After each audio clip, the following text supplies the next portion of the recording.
Bonjour seconde. Dans cette vidéo, on va traiter une application sur les propriétés d'un MRUA. Nous avons vu dans la vidéo précédente les formules utilisées dans le mouvement rectiligne uniformément accéléré, l'équation horaire, l'équation de la vitesse, la relation entre x et v indépendante du temps. Passons à l'exercice 29, page 284 du livre. Une bille en acier est lâchée d'une hauteur 4,9 mètres. Elle tombe verticalement avec une accélération constante de valeur 9,8 mètres par seconde au carré. Soit les questions suivantes. Question 1. Calculer sa vitesse lors de son arrivée au sol. Question 2. J'ai ajouté une question supplémentaire. Trouver la date T d'arrivée au sol. Solution.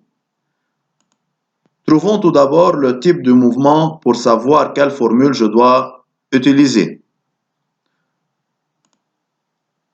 On remarque que la bille tombe verticalement par hypothèse.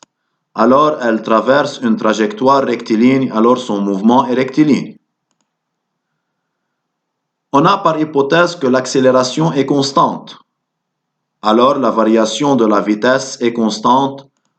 Je peux dire que c'est un mouvement uniformément varié. Puisque l'accélération est constante, la vitesse varie d'une façon uniforme. On remarque que l'accélération est l'accélération de pesanteur. Son sens est vers le bas. De plus, le vecteur vitesse possède le même sens que celui du mouvement, aussi vers le bas. On remarque que les vecteurs accélération et vitesse possèdent le même sens. C'est une propriété dans un mouvement rectiligne uniformément accéléré. Passons à l'étude. Il est nécessaire de choisir un repère espace et un repère temps.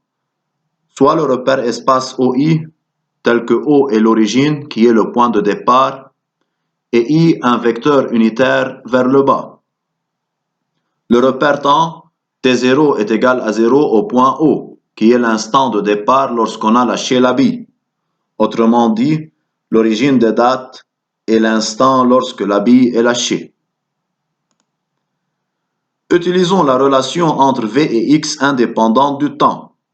V carré moins V0 carré est égal 2 fois l'accélération fois X moins X0. V0 est égal à 0 car à T0 la bille est lâchée sans vitesse initiale. X0 est égal à 0 car à l'origine des dates, la bille se trouve au point O qui est l'origine du repère. L'abscisse de l'origine est égale à 0.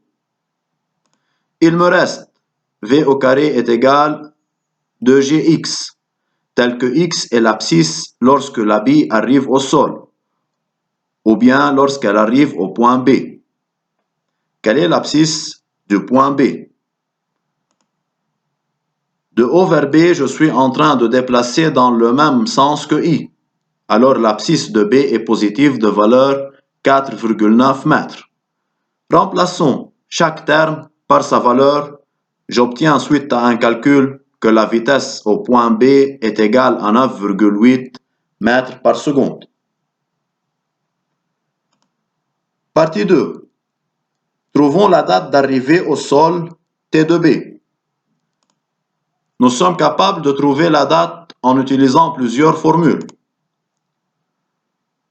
À partir de l'équation de la vitesse, V est égal à T plus V0. Or, V0 est nul, déjà démontré. J'ai déjà trouvé que la vitesse au point B est 9,8 mètres par seconde. En remplaçant chaque terme par sa valeur, et suite à un calcul, j'obtiens que T de B est égal à 1 seconde. À partir de l'équation horaire du mouvement, V0 et X0 sont nuls, déjà démontrés. On a que l'abscisse du point B est 4,9 mètres. En remplaçant chaque terme par sa valeur, et suite à un calcul, on trouve le même résultat, T de B est égal à 1 seconde. Autrement dit, la bille prend 1 seconde pour arriver au sol. Merci pour votre attention et à bientôt.